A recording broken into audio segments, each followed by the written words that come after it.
I'm Sofia Hirscher and I'm with Thomas Slattery, and we are both from the UK Agri-Tech Centre. Welcome to this special Let's Talk Agri-Tech series, where we explore what farmer-led innovation really means and how technology can better serve those working on the ground.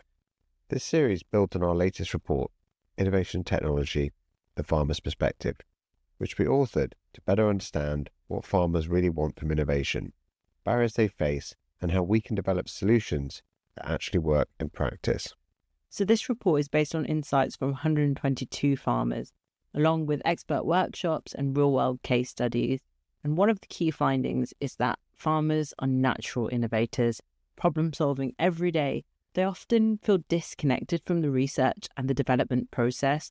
So that's something we really need to change. That's exactly what this series is about. Over the coming episodes, we'll be speaking with experts to dig into the key findings of the report, explore the role of co-development, and discuss how we can bridge the gap between research and the real farm needs. So in this first episode, we'll introduce some of the key insights from the report, discuss why this conversation is so important right now, and set the stage for the expert discussions ahead. This conversation today is going to build on this latest report, but also on the wealth of existing research and initiatives that highlight the power of farmer-led innovation. The goal here, and the goal of the work that we've been doing, is to try and unpack what farmers actually want from innovation, the barriers they face, and how we create solutions that work on the ground. All this aligning with the UK Agri-Tech Centre's mission to bridge the gap between technology and real farm needs. And that means putting farmers' needs at the heart of innovation. So, Sophia, do you want to just jump in now and give us some of the key findings from the report? I think one of the key things that came out that really made us rethink the narrative around how we view farmer engagement in R&D was that farmers see innovation differently from us in the agri-tech sector. Yeah, I think one of the things that we learned from this very early on was that for them, often just the day-to-day role of problem solving on the farm is innovation. And this is something that they do all the time. It's often just small continuous improvements rather than big disruptive changes or new technology introductions.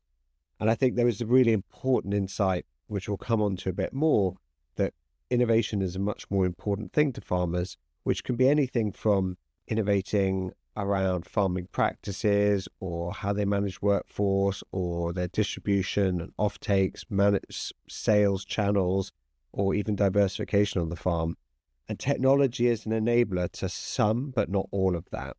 And of course, we'll come in a lot more detail to talk about like their thoughts on technology and where that's useful and where it's not. But I think just this sense of understanding that innovation is a much bigger thing.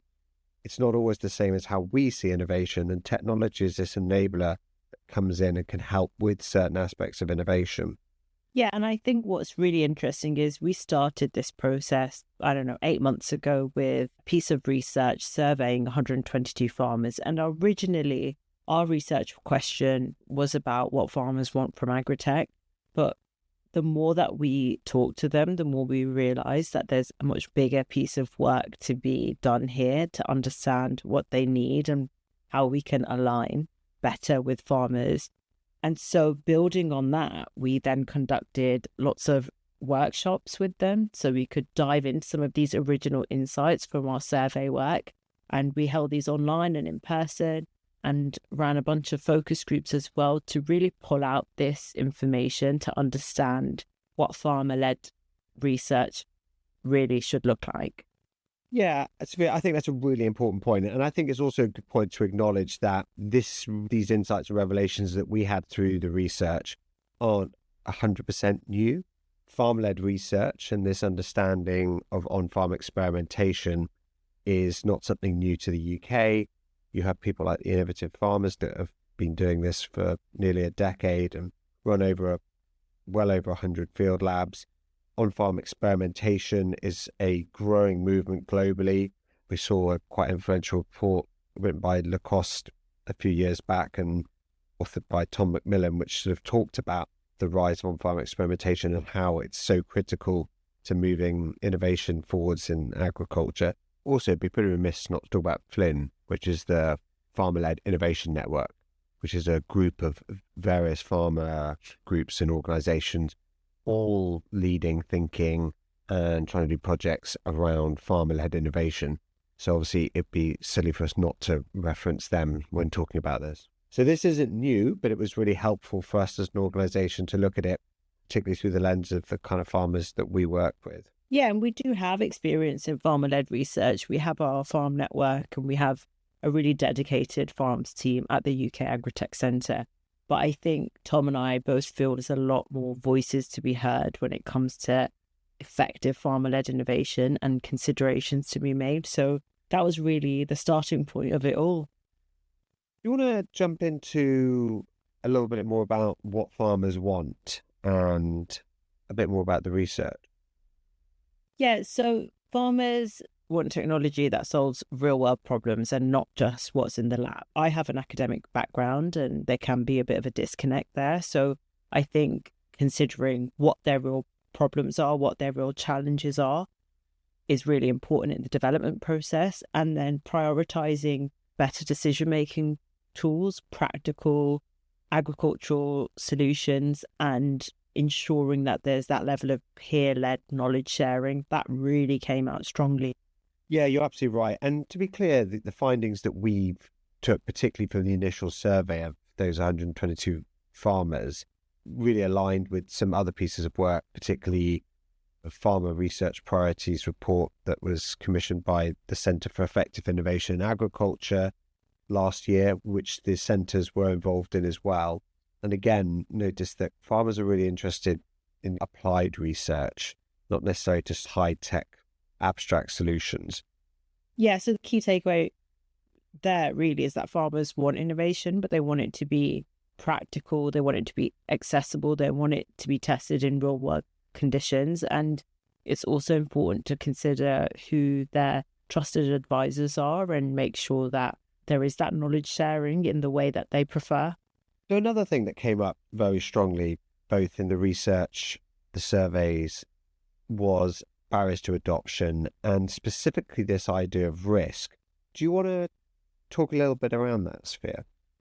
Yeah, so farmers don't just reject technology for the sake of it. One of the things that we found was that they're cautious because they see innovation, they see tech that's failed them before or not necessarily delivered. So there's definitely this level of cost versus benefit uncertainty, and that there has to be a really clear return on investment.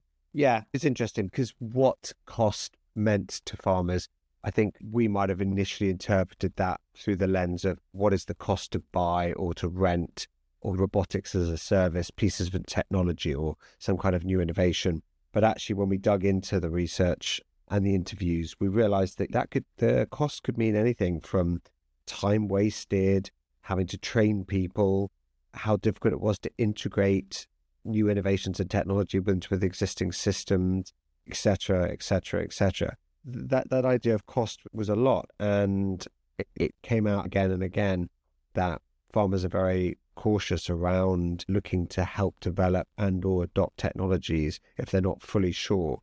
And it's brought out this idea of them not wanting to be the test guinea pigs as well. Yeah, exactly. A lot of the farmers that we spoke to wanted us to understand that their time is really valuable.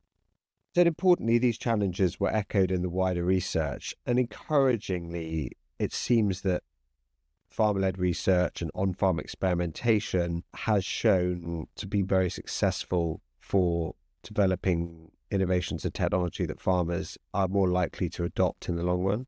Yeah, this idea of collaboration and peer learning came out really strongly as well. Do you want to talk a bit about that? Easily one of the most interesting parts of the research was this clear demonstration that farmers are really keen to be collaborating. This is both from a knowledge exchange perspective, working with innovators, working with peers. And I think quite importantly, this idea of who are trusted people to collaborate with and to learn from came up very strongly. And as expected, farmers trust farmers more than they trust tech developers. And so having a better understanding of peer-to-peer networks and knowledge exchange through those networks is really key. Yeah, I do think there needs to be a level of understanding from industry there that it can feel like a real sales pitch from us sometimes when it needs to be a process. And I think that's why bringing farmers along on the development of tech, the co-innovation of tech, getting their ideas, working with them to evolve their ideas is really important. It is worth noting that we as the UK Agri-Tech Centre do a lot of knowledge exchange work. We run farm walks, which are a kind of a mixture of engagement and demo days. We talk a lot more about this in a later episode of this series where we speak with Ross, who's one of our farm team leads, who really gets into the importance of getting people on farm and demonstrating technology in real world environments. But I think that all of that is an example of knowledge exchange.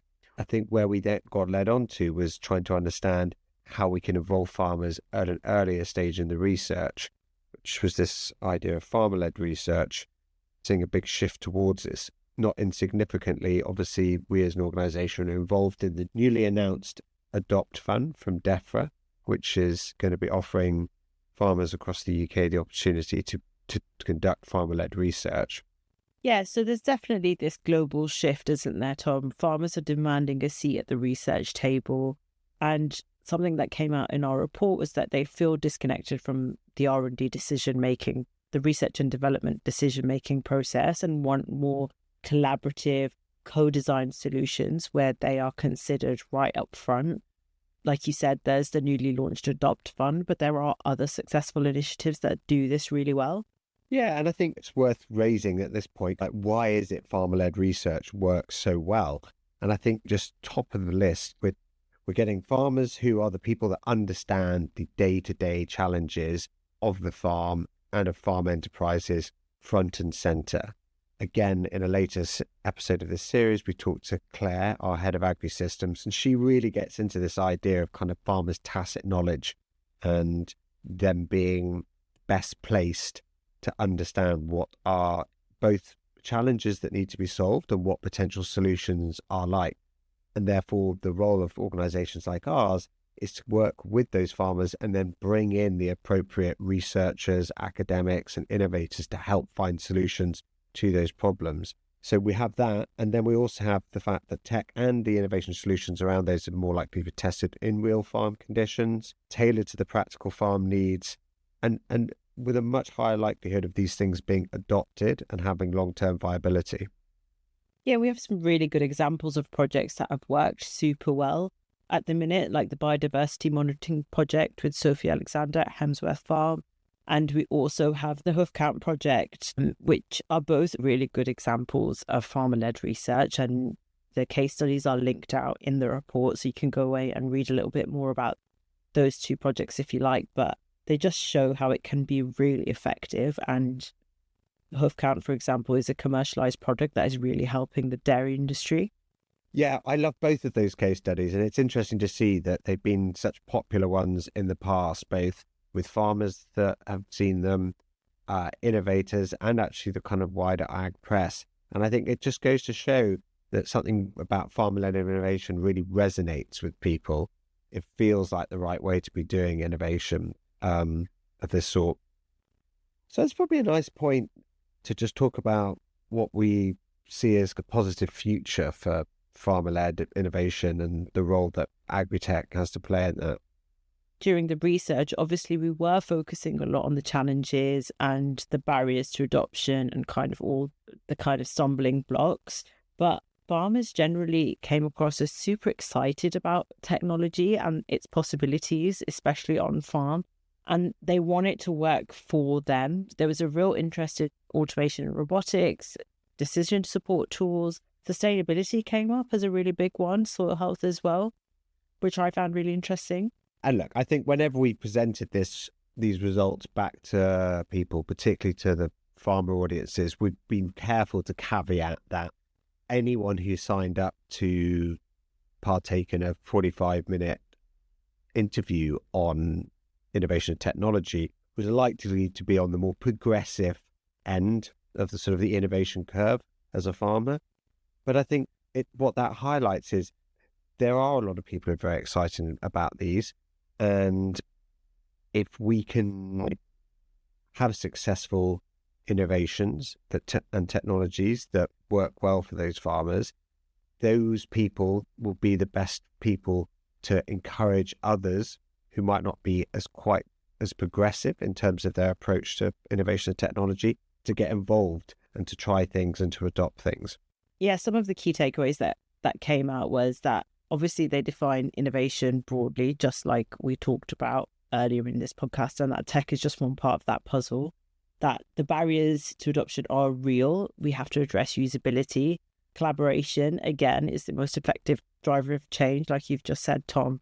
And that this idea of farmer-led research, it really is the future. And this idea of co-innovation and co-development is something that we dive into the report because we feel like there's an opportunity there. Yeah, and I think that's also a good point to acknowledge that we've always said from the beginning, ourselves and the farm team and everyone else who's been involved in pulling this together, that this was just a sort of a starting point. This isn't a final piece of work. It's a conversation starter for the farming community, technologists, and all of the other people that we as an organization interact with. So this wraps up today's discussion on farm-led innovation and technology adoption. We've explored what innovation truly means to farmers, the barriers they face, and how collaboration can drive real, practical solutions. But this is just the beginning. Our full report, Innovation and Technology, the Farmer's Perspective, dives even deeper into these themes, with the insights from many farmers, industry experts, and some real-world case studies. You can download it now and explore the key findings in detail. And there's more to come. This episode, as we said, was part of a special podcast series where we'll be speaking to experts to unpack these issues further. Be sure to tune in for the rest of the series. If you'd like to get involved or learn more about the work at the UK Agri-Tech Centre, we'd love to hear from you. So get in touch to discuss farm-led innovation, collaboration opportunities, or how we can support your work. And finally, if you're a farmer interested in shaping the future of research and innovation, you can register for updates on the Adopt Fund via the support hub at FarmPep. Thanks for listening, and we'll see you in the next episode.